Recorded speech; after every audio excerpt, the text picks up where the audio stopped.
But basically I got this from here. And I'll put this link in my description probably. You can just download it like from this. And then you can extract it. And you get this folder. You just drag this.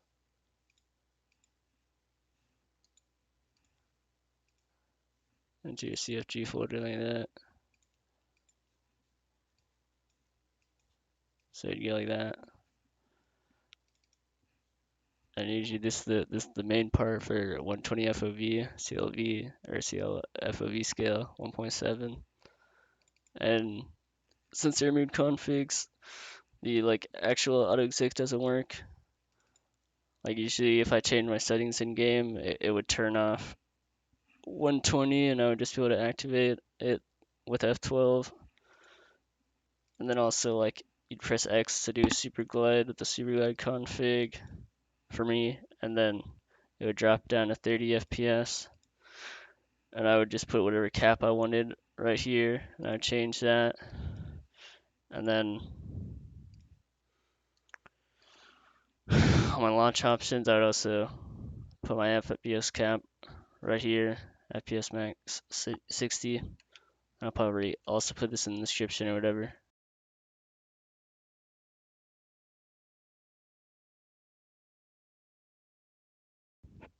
Yeah, so I don't usually play DirectX 12, but I've been playing DirectX 12 just because the game's like kind of bugged right now.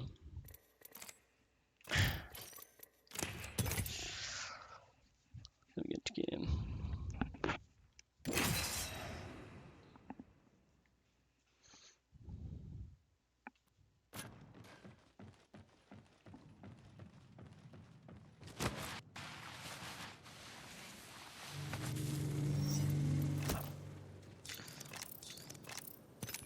I usually, this is my button layout.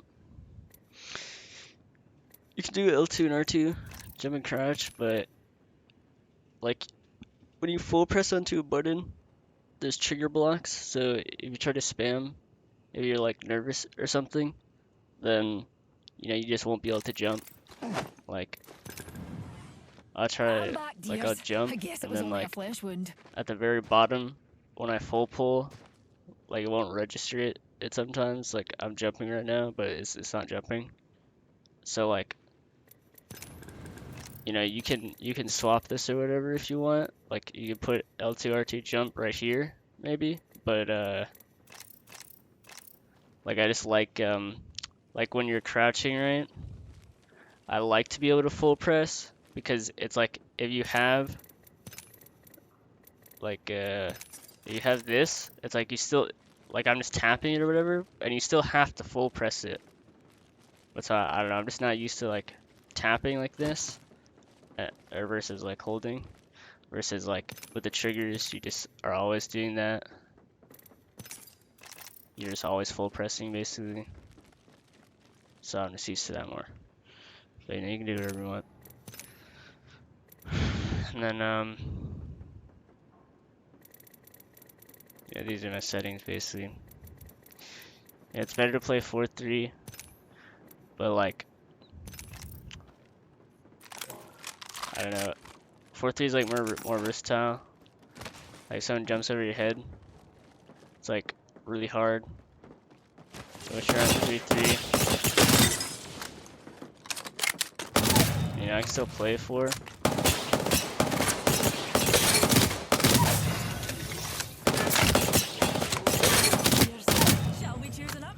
But I just think 3 is just a little bit more consistent on fully like one clips on people. But again, my response time is just like faster. So whatever sense I'm using, like even if it's slowed, it'll still feel faster since my response time is faster. And then when I have like input lag,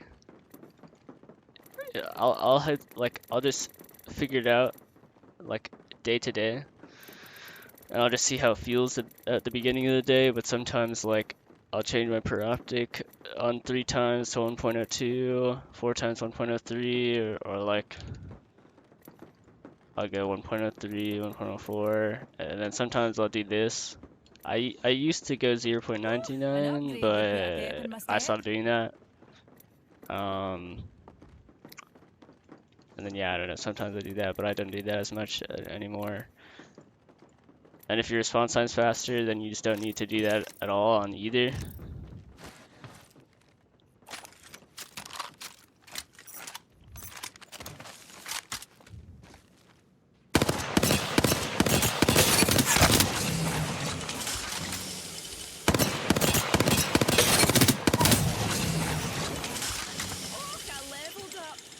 Yeah.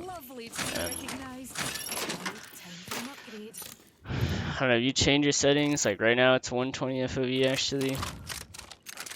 But like, you change your settings. I play on low basically everything with this too. But like, see, I go to 110. Then it's more souped in. And I can't go back to that unless I restart my game basically. Well, best get myself a wee upgrade. Wouldn't want Reed getting My audio settings. I play mostly, I don't know, like, you can just look up a bunch of people's videos, you're kind of all the same.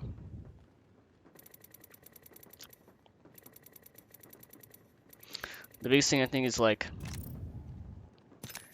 I don't think sense matters as much as like response time and input delay and input lag or whatever. Cause here, hold on. USBF.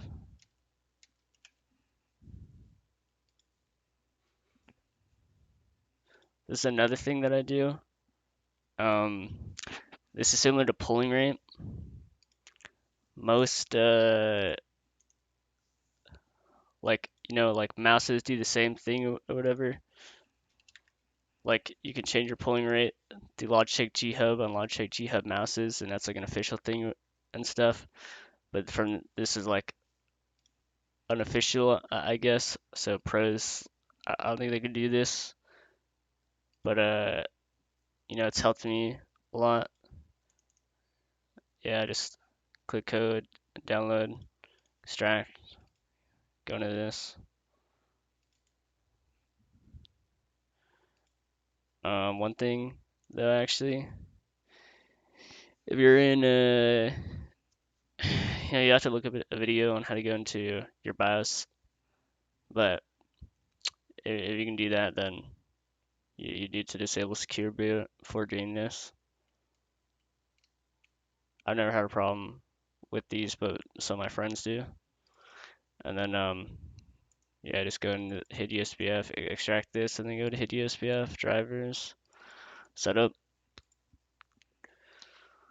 Also, I use a PS5 with Galaxy Control Freaks, Black Galaxy Control Freaks, and that's why I use the PS5 mostly. Is just because like I have like 2 Xbox controllers right next to me, but the PS5, the response time is so much faster, and especially if you overclock your controllers, then like you know, plug in an Xbox.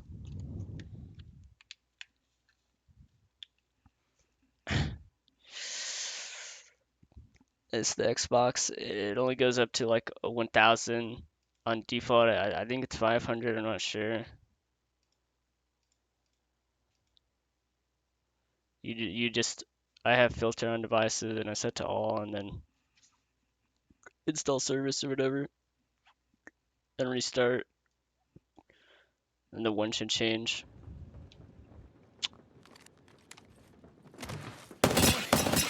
I don't know, but like the response on Xbox is just, it feels so weird.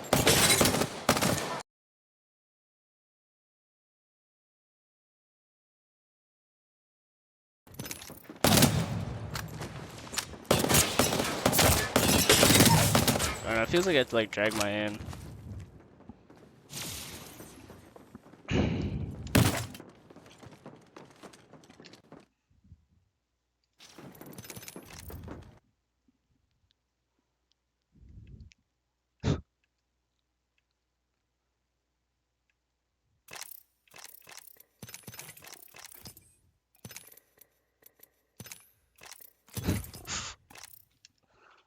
guy. But so, yeah, the 8000 overclock on the PS5. Again, like, I don't think sense matters as much compared to like response time. Like, I think that's the big difference between like people who are like bad versus like good players, is just like they have just like a really high response time and stuff. Like, you know, it's like having a 144 hertz monitor or 240. Like, I'm pretty sure like 240 or I'm pretty sure like 120 hertz is like 8 millisecond response time. 240 is like 4 millisecond response time, and then like 360 is like 2 millisecond response time, and then like the faster your response time, the less input lag you have, and like the game just feels so much like just like true to your own aim, true to your like own control position or whatever on your sticks. Like, Oh my, I like when leveled you have up. like Time to choose an upgrade. less, or when you like more input lag, it's like the circles you do are like bigger, and then like the faster it is, it's like you have like more, you can go into like more circular, smaller motions, and when you can do that, it's like more precision. It's like when you have more input lag, it's like there's like a built-in dead zone without actually having dead zone, basically. So I don't think it matters as much as people think it does compared to like input lag and response time. Yeah, that's why every single pro basically runs like the same sense. If it was actually like in other games who were like senses specific to a player or whatever, or like you just need to find your own sense, but like this is the only game where every pro league player like always runs like 4-3 linear, no dead zone. Basically only a couple run like classic or small dead zone. So I definitely don't think sets matters as much in this game compared to just like response time.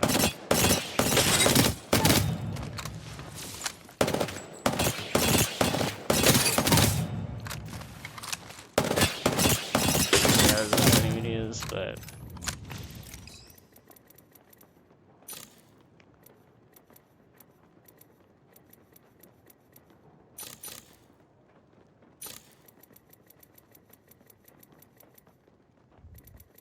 also, I use Novia. Some people say it doesn't do anything, but like I think when you have a yellow dot and the storm is red, you can see the dot easier. And then also like I used to play Bloodhound. When playing Bloodhound, the yellow dot and they're red. It's really easy to see the enemies. Also, the test, like some people think like, oh, like 240 FPS, like that's not gonna make a difference. Like it doesn't matter, but you're just gonna have to trust me. But when you have higher frames and more response time because of it, like the game just feels so much better, and it makes it so much easier to aim. It's like you can just test it by playing like Bloodhound or whatever, and just seeing like how much easier it is to aim in game, just based off of like being able to see the enemies. Like just being able to see the enemies, it makes so much of a difference. And it's like being on 240 FPS versus like 60 FPS. It's like always being in a Bloodhound. Like when I was on a laptop, it's like there's such a big difference. But right now, it's like there's a bug right now for like massive input delay on 240 FPS and stuff. So I have to play on 60 FPS.